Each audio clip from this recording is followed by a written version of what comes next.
तर खरं तर आपल्याला मी सदिच्छा देईल, शुभेच्छा देईल. पुढील 100 दिवसामध्ये या सर्वांनी आपल्याला संधी दिली.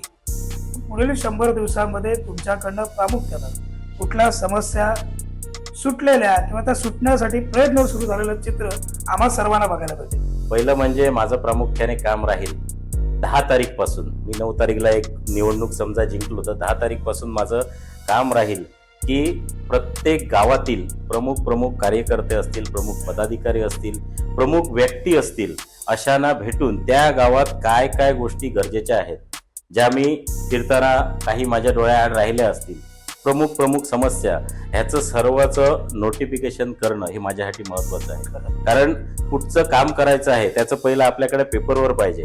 आपणाला त्या सर्व समस्या एकत्र करून त्यातून व्हेरी इम्पॉर्टंट कुठची गोष्ट आहे, इम्पॉर्टंट कुठची गोष्ट आहे, मला पावसापर्यंत ही केली तरी चालेल अशा कुठच्या गोष्टी आहेत, डिसेंबर पर्यंत गेली कुठची तरी, म्हणजे याचं सॉर्ट आउट करून याचं सगळं लिस्टिंग प्राधान्यक्रम लावून मी माझ्या वरिष्ठांकडे बसून, जसे आम्हाला मग डीपीडीसीचा निधी असेल, आमदार निधी असेल, खासदार निधी असेल, ह्या सगळ्यांकडे बसून त्याचं योग्य असं निवारण करेन.